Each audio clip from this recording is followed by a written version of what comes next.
साहित्यांगन में आप लोगों का स्वागत है।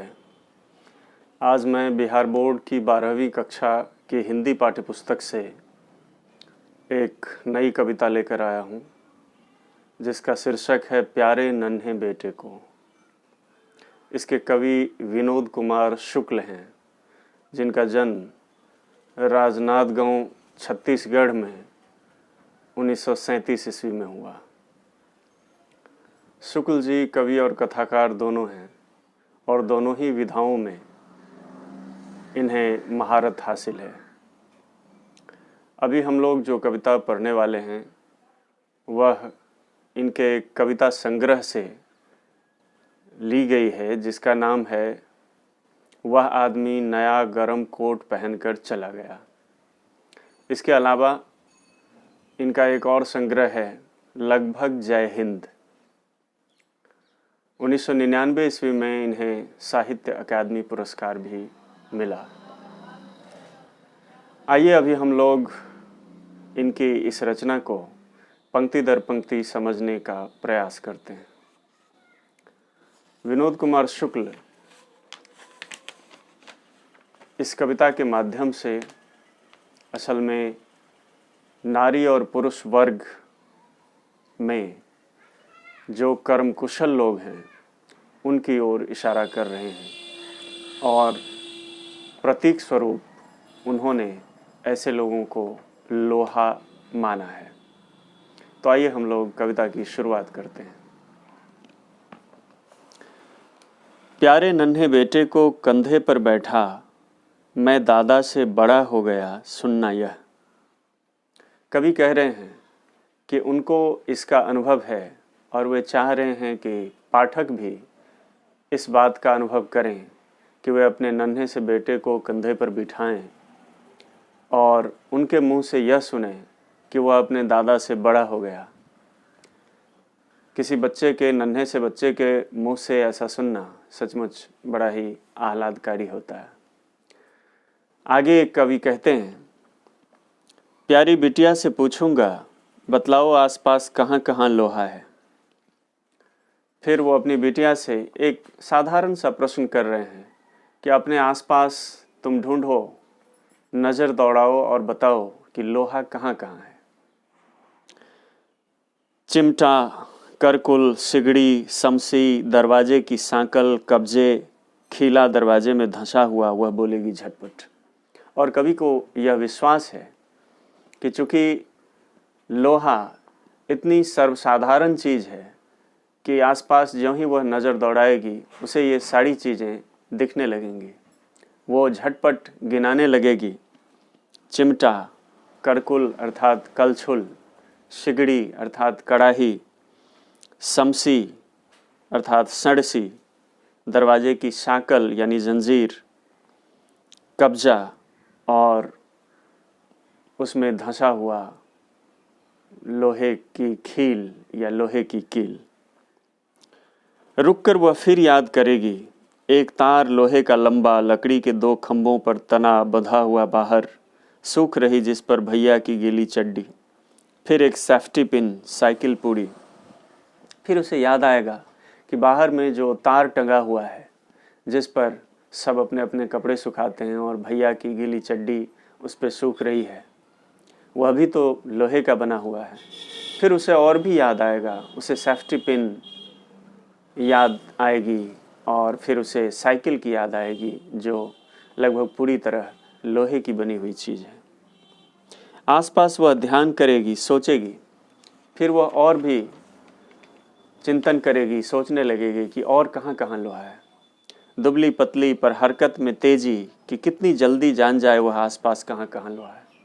और वह अपनी कोशिश तेज़ करेगी, झटपट यह जानने की कोशिश करेगी कि लोहा कहाँ कहाँ है।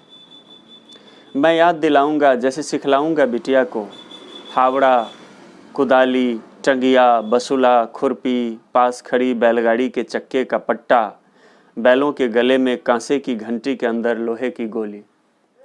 फिर कवि यह भी चाह रहे हैं कि वे अपनी जानकारी भी अपनी बिटिया की जानकारी में जोड़ दें और उसे पूरी तरह से अवगत करावें कि उसके आसपास और कौन कौन सी चीज़ें हैं जो लोहे की बनी हुई हैं।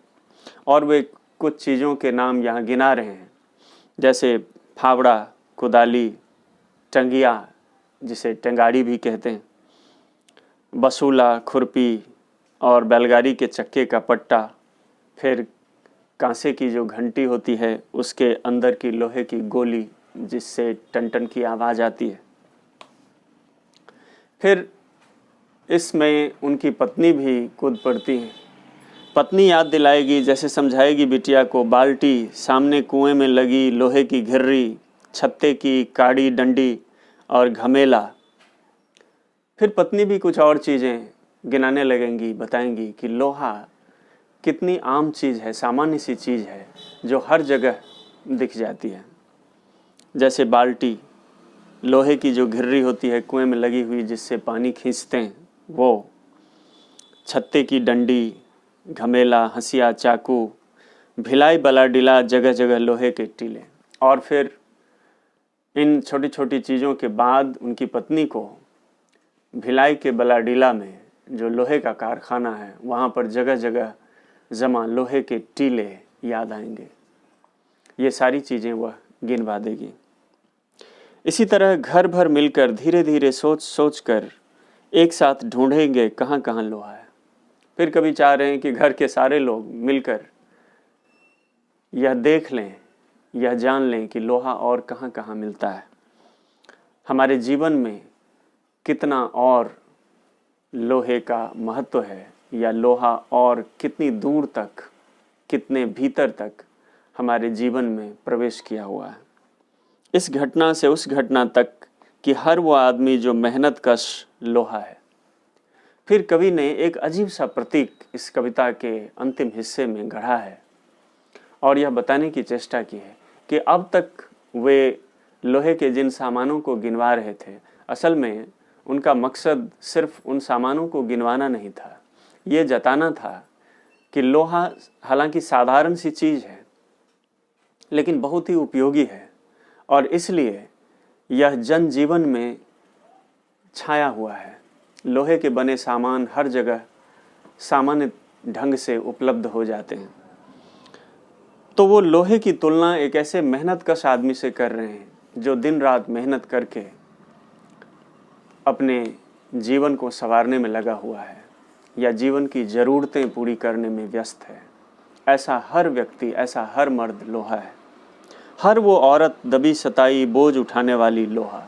और फिर कवि ने इसमें नारी जाति को भी समेट लिया है।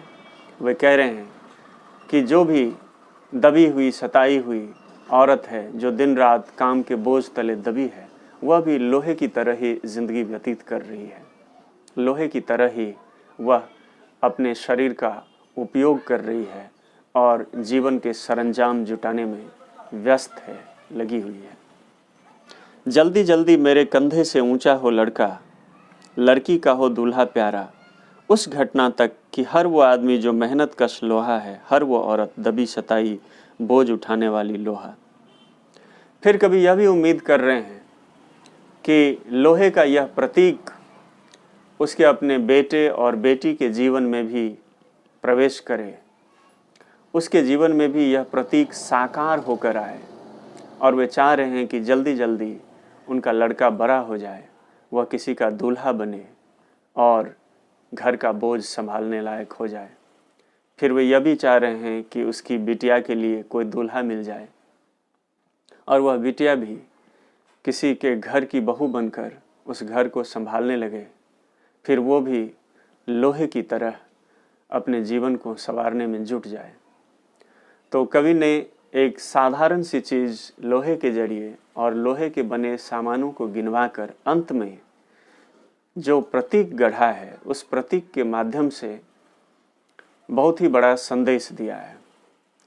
उन्होंने ये समझाने की चेष्टा की है कि लोहा जो एक साधारण सी चीज़ है, बहुत ही काम की चीज़ है, बहुत ही उपयोगी चीज़ है और इसीलिए उसकी सर्वव्यापकता है। इसी तरह जो आम लोग हैं, जो साधारण लोग हैं, साधारण जन हैं, वे लोहे की तरह अपना जीवन व्यतीत करते हैं, दिन रात मेहनत करके, मजदूरी करके अपना भरण पोषण करते हैं। लेकिन यही जीवन की सच्चाई है यही जीवन का यथार्थ है, यही इस कविता का संदेश है। तो मुझे लगता है आप लोग यह कविता समझ गए होंगे। और अब आखिर में फिर वही बात मैं दोहराना चाहूँगा कि ऐसे ही आप लोग वीडियोस व्यू करें, लाइक करें, शेयर करें, कमेंट करें और साहित्यांगन को सब्सक्राइब ज़रूर करें। तो आज के लिए बस इतना ही। धन्यवाद।